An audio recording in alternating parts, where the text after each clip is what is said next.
वलगाव ग्रामपंचायत हद्दीतील अतिक्रमणाच्या प्रकरणाने गंभीर वळण घेतले असून अतिक्रमण हटविण्याऐवजी ग्रामपंचायत अशा प्रकरणावर खतपाणी घालत असल्याचा आरोप नागरिकांकडून केला जात आहे।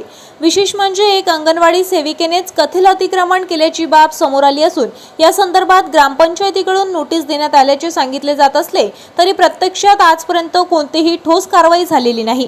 या प्रकरणात संबंधितांना अतिक्रमण हटविण्याच्या सूचना देण्यात आल्या, लेखी पत्रव्यवहारही करण्यात आले। त्यानंतर अतिक्रमण कायम असल्याने ग्रामपंचायतीच्या कार्यपद्धतीवर प्रश्नचिन्ह निर्माण झाला आहे।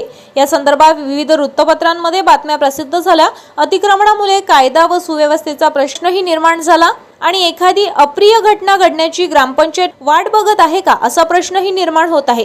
प्रशासनाने कोणतीही प्रभावी कारवाई न केल्यास नागरिकांमध्ये तीव्र नाराजी आहे। स्थानिक नागरिकांचा आरोप आहे की सर्वसामान्य नागरिकांवर नियमांची कठोर अंमलबजावणी केली जाते, मात्र प्रभावशाली व्यक्तींच्या बाबतीत प्रशासन मौज बाळगते। त्यामुळे कुंपणच शेत खातंय का असा संतप्त सवाल उपस्थित होत आहे। ग्रामपंचायतीने स्वतः नोटीस बजावूनही अतिक्रमण कायम राहणे तसेच वारंवार तक्रारी व माध्यमांशी प्रसिद्धी नंतरही कारवाई न होणे ही बाब प्रशासनाच्या निष्क्रियतेमध्ये घातक असल्याची चर्चा परिसरात रंगली आहे।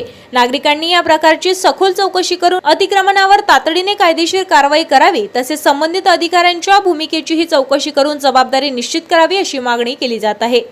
आपल्या शहरातील ताज्या घडामोडी व बातम्या बघण्यासाठी नंबर 1 न्यूज चॅनल अमरावतीला सबस्क्राइब करा, लाईक करा आणि शेअर करा। संपर्क करा संपादक नितीन पाटील मुळे। संपर्क क्रमांक 9921589663।